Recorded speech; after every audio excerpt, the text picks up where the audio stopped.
The Teutonic Order is the most broken nation in EU4, and I'm going to show you guys why that is. In a normal Teutonic Order game, you may want to complete this mission, Seek Imperial Protection. However, if you're not careful, you will deny yourself the ability to form Prussia.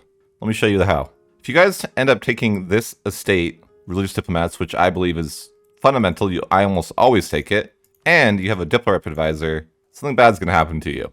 When completing the mission Seek Imperial Protection, and you select the option to join the HRE, you notice there's 3 options. Now, if you could option 1, you think that would be a good thing, right? Okay, you get to join the Empire with no restrictions. Just to showcase this, if I lose this Diplo Rep advisor, you notice this instantly changes the vote. So let's see what happens when I have the Diplo Rep advisor.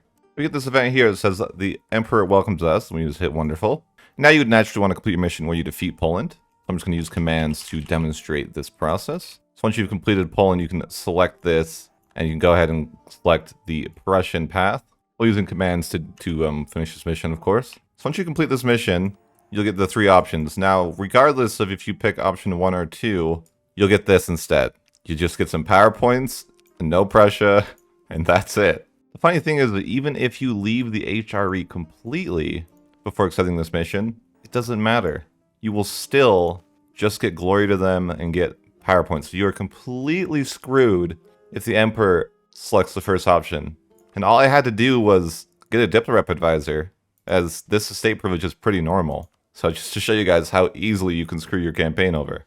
Now I'm going to show you a way that breaks the HRE in a very strange way. So we're going to start by improving relations with Austria. Kind of a normal start. We're trying to do this mission to Seek Imperial Protection once again.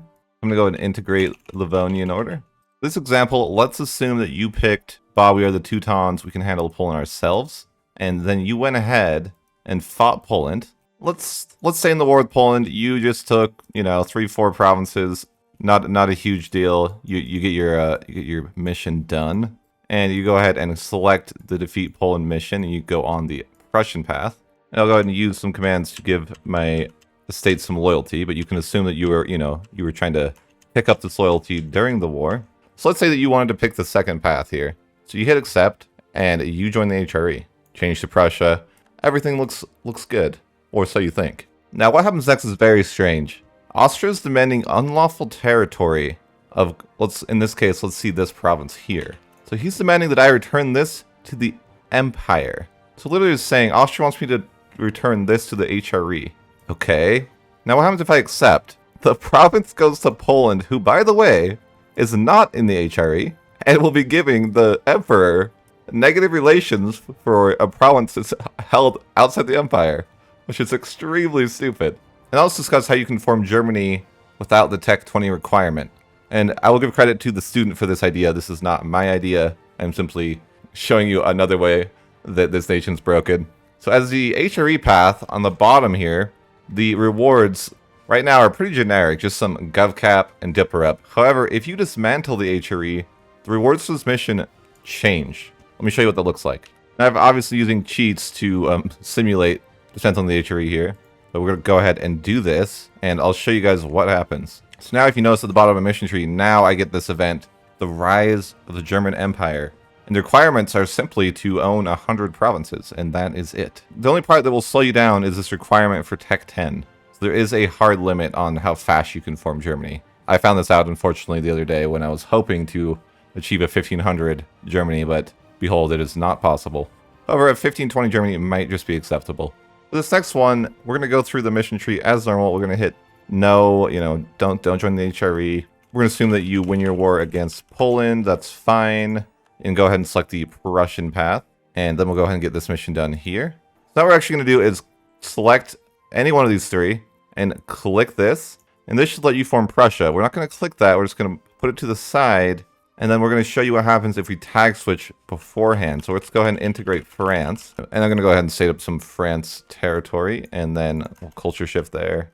Let's kind of unstate some Prussia stuff real quick. Unstate. That's fine. Now I'm going to go ahead and culture shift here. And what do we need to form France? Okay, this province here. Sure thing. So we'll integrate these guys. And we'll go ahead and form France here. Hit yes, please. You notice that we have the French mission tree now. However, if we click this button, we actually go into Prussia now. But you'll notice that we actually still have the mission tree of France and not Prussia. But funny enough, there's a way to revert back to the Prussia mission tree. And I'll show you guys what that looks like. So all you need to do is complete the mission, face the Empire. So I'm going to go ahead and use cheats to kind of get there real quick. So we're down to this part of the tree. Now we're just going to basically just dismantle the HRE to complete that last mission. Now pay close attention when I finish this mission. What's that? My mission tree is suddenly Prussia's. Very, very, very strange behavior. But hey, whatever. Now let's talk about the mission here, handle the Confederation. As you know, if you don't get enough crown land, you'd be in trouble. Or are you? Just say you got your mana privileges as normal and all your regular estate stuff, and you just basically ignored the fact that there's even a problem to begin with. So we seize land, we're at 5% crown land, which is, 35% shy of where we're going to need to be. Let's go through the mission tree as normal. More or less doing the same thing as normal, but you're not dealing with the disaster at all. You don't really care about it. You're just generally not very interested. Just normal stuff here. So naturally, when your truce expires with Poland, that's an easy war, right? We're just going to call in we're going to promise land to our two allies here, declare this war. You'll notice we have this disaster ticking that, oh, we're scared about this disaster, right? So let's say we fight the Poland war as normally you would. This is kind of the obvious war that you would do first, so it's nothing out of the normal. Actually, during this war, this is going to trigger this disaster, the Prussian Confederation.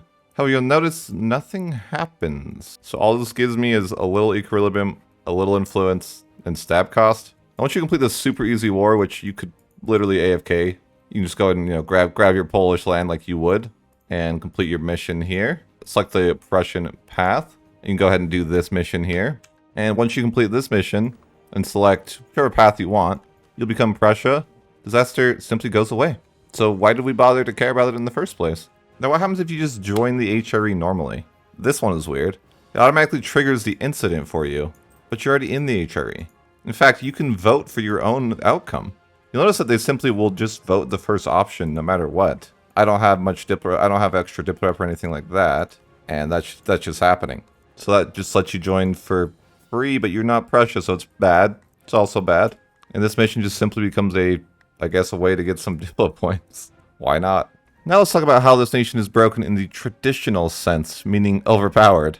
So if we select this mission here, it gives us 10% AE impact for 25 years, and we can hold this event until we want to trigger it, essentially. So maybe we trigger it right before we're about to peace out somebody, and then get another 25 years.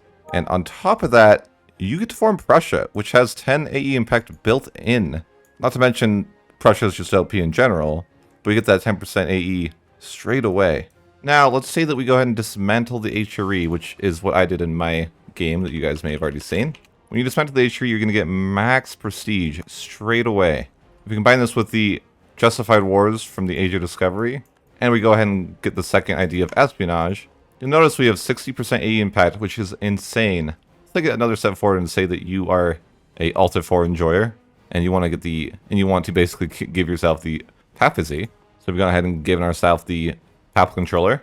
And then let's take that even another step forward and say that you are going to save scum the pulse event for influence for AE impact. We're going to go ahead and get this extra 20% AE impact. And then we would go ahead and abandon City of Group since we have had no investment into it and pick espionage and just grab the first two. You'll notice that's going to put our AE impact at a solid negative 100%. Let's say that I wanted to truce break my ally, a Brandenburg. Go ahead and declare this war truce break. It uses a negative 10 AE. And then we'll take full annexation, because why not?